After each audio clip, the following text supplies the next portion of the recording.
Let's see, is Facebook working?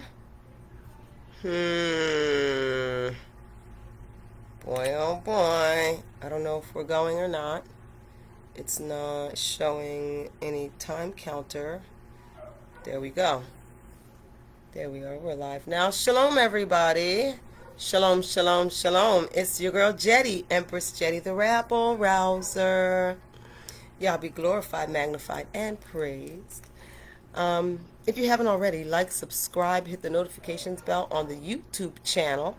For the record, this Jeditabe Hefzibah Facebook page will probably be phasing out, and I will only have like the Black Enlightenment, the Sankofa League, and the associated Twitters and all those things that are associated with Black Enlightenment.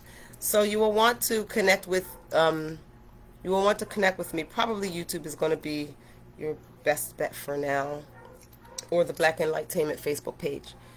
And when you go to the YouTube channel, check out the playlist entitled The Culture and listen to those songs. Those are original songs by me, and give me some feedback. If you like them, tell me you like them. If you hate them, tell me you hate them. And if you'd like to work with me as an artist in any capacity, hit me up, and perhaps the Most High will bless us to be able to do something cool together. So now, I know I'm going to upset some folks. But I'm going to take this moment. I keep trying, y'all, to figure out how this works here. But I'm just going to do like how I do and just get started. And then if anybody joins, they join. But I'm just going to go for it.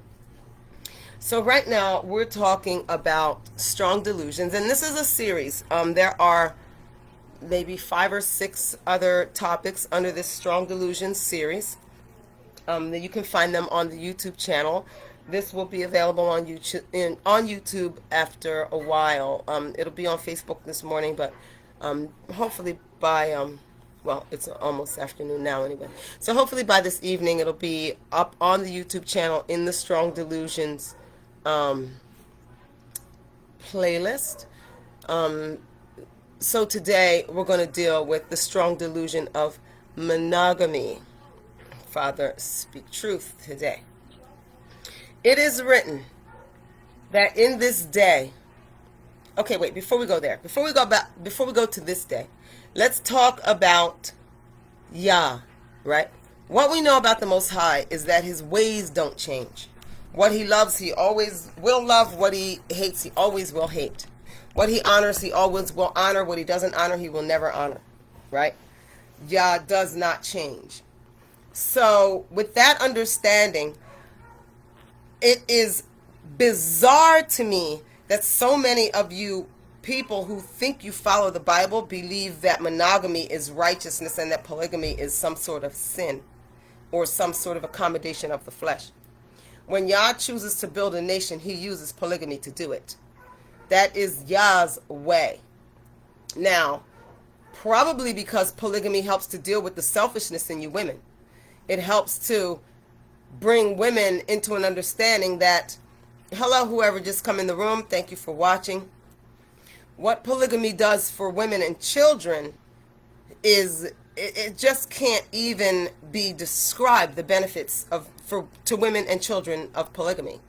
I was raised in polygamy. A lot of you people, how you feel about polygamy and monogamy, you weren't raised with either. You weren't raised with married monogamous parents, and you weren't raised in polygamy. So you think you believe in imaginary monogamy, but in practice you've probably seen something closer to polygamy, but only a defiled version of polygamy, because our men are polygamous. So they very seldom are actually monogamous, so then they end up cheating.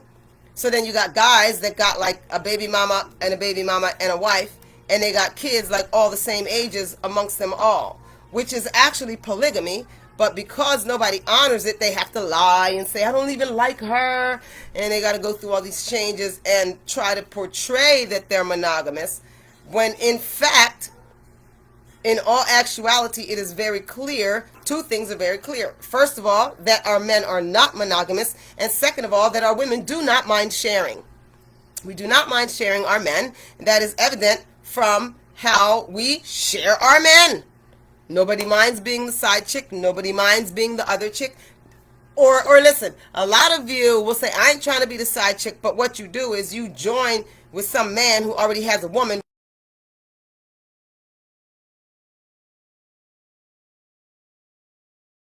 and forth over who he belongs to this week, when in all actuality, you two are just sharing him. You're polygamous in the way that your family is operating, right?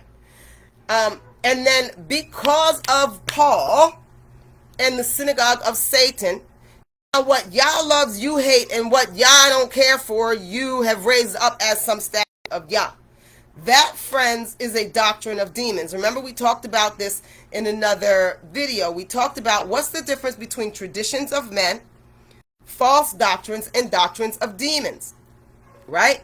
So the difference in them, traditions of men, are just traditions of men, things that people come up with and they become a practice or a tradition. False doctrines are doctrines when you take something that's not necessarily holy and then you say that this is now a holy thing. Something that is not holy, it's just a regular tradition of man, and now you say that this is something that the Most High loves the most. That's a false doctrine. A doctrine of demons is when you take something that is contrary to what Yah loves and turn it into something that Yah loves. Like you take what Yah hates and say Yah loves it, or you take what Yah loves and says Yah hates it. Monogamy and the concept of monogamy as righteousness is a doctrine of demons. The reason it's a doctrine of demons is because Yah shows us in his word how he builds nations. Yah shows us in his word how he redeems women and children. Yah shows us in his word how you can tell who an honorable man is. Polygamy is the answer to all of those things that Yah shows us. Now, all deep study aside, any child could read the Bible stories and is going to figure out very, very early in reading about the early, our people in our early stages. You're going to realize that polygamy was the norm. It was their culture. It was our way. You guys have to remember, we never separated our spirituality from our culture, from our business practices. It was our way. That's why Yeshua is the truth, the light, and the way, right? The way. So our way, Yah's way, the way of Yah's chosen is polygamy, as demonstrated through all of the scriptures of those who were the ones who helped us to get to know Yah. All the way up to Paul. Suddenly Paul comes along and that's no longer the rule. Now Paul is not only pushing monogamy, but also pushing celibacy as if it's some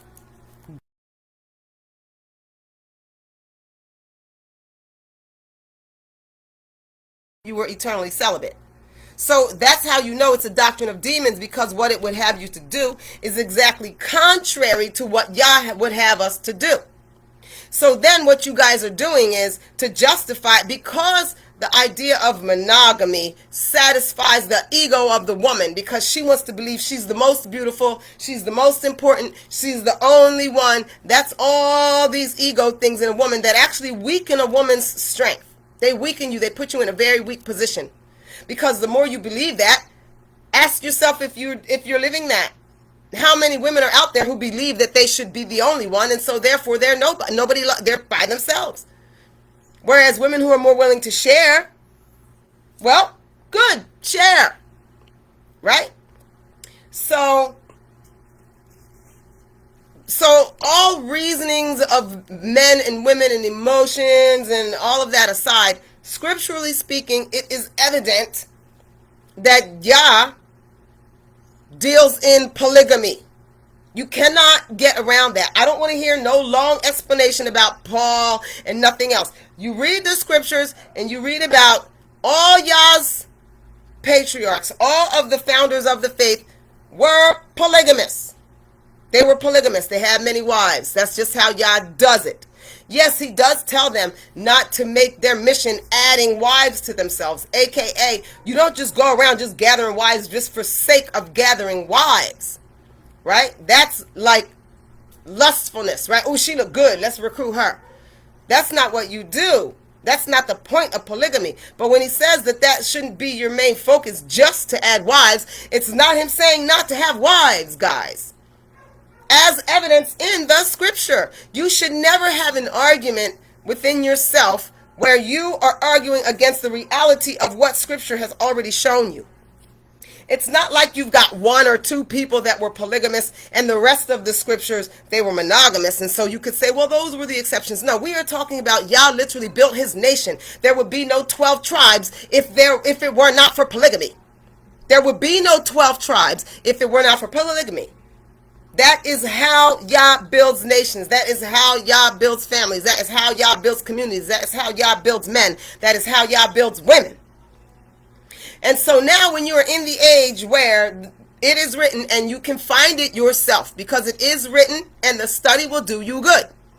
It is written that in this age, for every one righteous man, there are 7 righteous women.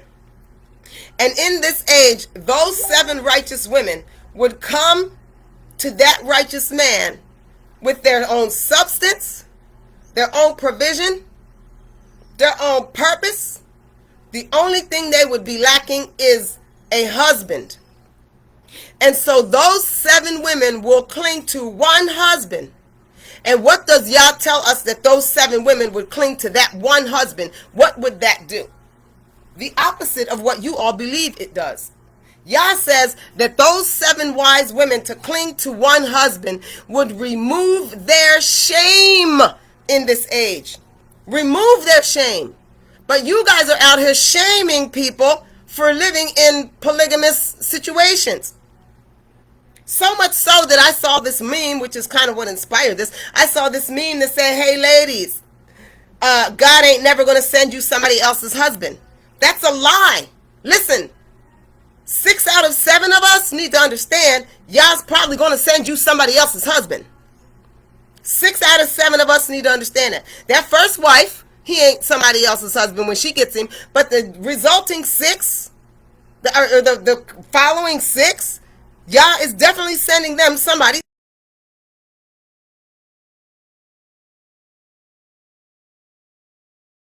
Strong delusion. And what it does is it separates you guys out from the righteous women, because the righteous women are getting a clue that, wait a minute, maybe the way Yah Ben did things is the way Yah will restore his kingdom. He can't restore his kingdom and nation if we refuse to look like and be like what his kingdom and nation were. You can't restore it into Rome. That's what you have now. You go from monogamy to, okay, so fine, if you got to be the only one, then I'm not going to marry you. Now women are married because they want men to commit to something that these men know good and darn well they're not going to do, because they're not monogamous. Yah did not make them that way. And so now, because you think you should be the only one, you're too ashamed to be a co-wife. Now you ain't nobody's wife. Now you just a hoe. Now you just loose out in them streets, and Yah is ashamed of you. And so if we put 1 and 1 together and get 2, if Yah says 7 women will cling to one man in marriage, that they will show up, they would have their own substance, they would have their own houses, they would have everything going on for them. The only thing that they would not have is a husband, and that in clinging to him, all 7 of them, in clinging to them, it would remove their shame before Yah. Then we must assume that the recognition of that is a part of what sets them apart and makes them wise women. That, listen, I'm better off sharing a righteous man with 6 other women than I am out here in these streets by myself. And that's why the church, the synagogue of Satan, has taught you what it taught you about monogamy. Because ultimately, they don't want you with men at all. What you see now, how the church is pushing this homosexual agenda and pushing this pedophile defiling agenda. Well, it started somewhere, guys. You can't throw the things of Yah aside and build on that and think that you're going to end up with a pleasing result before Yah.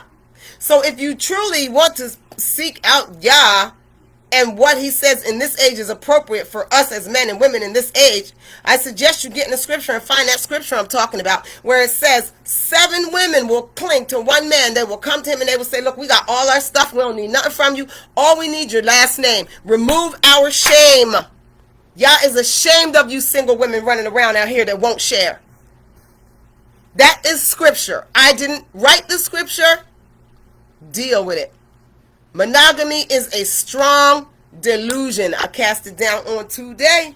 Y'all better wake up, grow up, and all that other stuff. That's not to say that there are not certain situations where Yah would bless a monogamous marriage, but in this day and age where there are so many women and children who do not have the covering of a man, that it's just selfish. How could you have a good man and know that there's a girl down the street that don't have no man and she's a good woman? How could you not want your husband to go to her and to cover her? See, that the fact that you be like, she better get her own husband. See, you're not a righteous woman. A righteous woman would be like, my husband listen, love is infinite. He ain't going to run out of love, okay?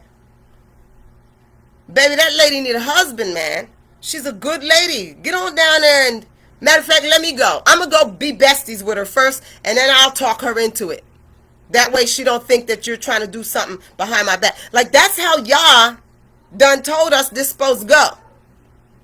So this strong delusion of monogamy, listen, it doesn't have to come down, but if you want to be found pleasing to Yah, if you want to not be ashamed before him, you might want to reconsider your position on monogamy. Because Yah says that it will remove your shame for 7 of you with your own stuff. I'm not talking about women that need men for provision. That's not what it's talking about. It said women who have they ish together. They already have all their stuff. They don't even need him for that. All they need him for is to be in covenant. That's all they need him for, is to be in covenant. So, do with it what y'all will, man. Do with it what you will. I didn't write the word, but I tell you I can read. You better cast down these strong delusions, because you don't want to be in outer darkness talking about what? Like, what justification are you going to give when Yah says, what do you mean somebody told you I hate polygamy? Didn't you read the Bible? Didn't you read David and Solomon and Jacob and Isaac and like all of them? Like, weren't they all polygamists though? And then when you say, well, I'm too selfish for that, you think Yah's impressed by that? He's going to say, exactly. You too selfish for the kingdom. Kick rocks. Go where the selfish people go. The fiery pit of hell.